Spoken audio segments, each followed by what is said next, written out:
What's up, guys? It's Seth bringing you another tech news update. So, Sphero 2 has been announced. Basically, Sphero is a little ball that runs around or is controlled by your iPhone with an application. You just move the iPhone, the ball moves around, it glows in the dark, and the new version of it, which is coming out 2 years after the original version, or just about 2 years, going to be released on August 30th for $130. It's faster, more responsive, and glows 3 times as bright. Pretty cool if you have, $130 to just spend on whatever. But honestly, if you're spending your money on this, then that's just a little bit silly. I'll be reviewing it if I happen to get one sent to me, but other than that, I would never buy a glowing ball for $130. Google is now telling people that they have no reason to expect privacy. Obviously, a much larger story than a glowing ball.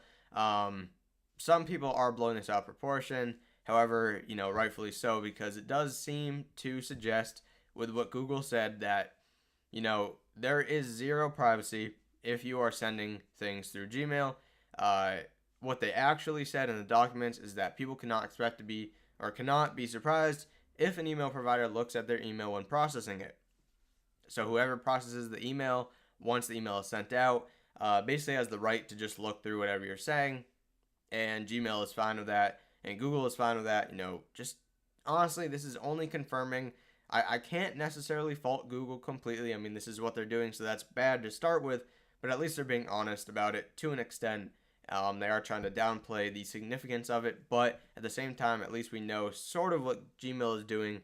And it's just been confirmed for those of you that didn't believe what Snowden was saying, that Gmail is not private by any means. Email sent through Google is not private, and anybody else that has any access to it, which from what we can tell is probably a lot of people and a lot of government agencies, can see what you're saying. So be aware of that. Check out, as much as I dislike him, check out Kim.com's new mega email service. Supposedly going to be safe to use, but there are others out there if you want to check them out.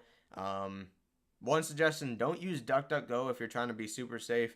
Better than Google, but not that amazing by any means.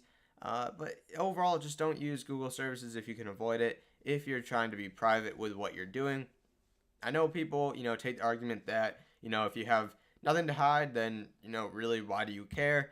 But in my opinion, a constitutional right like privacy should just simply be guaranteed, and no company should infringe upon that, and no government agency should validate a company, or actually be a proponent of a company validating that type of right. And even if I personally have nothing to hide, then I still want to be private. I still want certain things to be private. I don't need some weird person that is 4 years old, has this unfortunate job, that these jobs even exist, to just look through email. That's just wrong, and in my opinion, that should not happen. So don't use Gmail or Google if you're looking for privacy. Make sure to follow me on Twitter, all that good stuff. Link in the description. TGBuzz.com for other tech news. I'll talk to you guys there. Bye.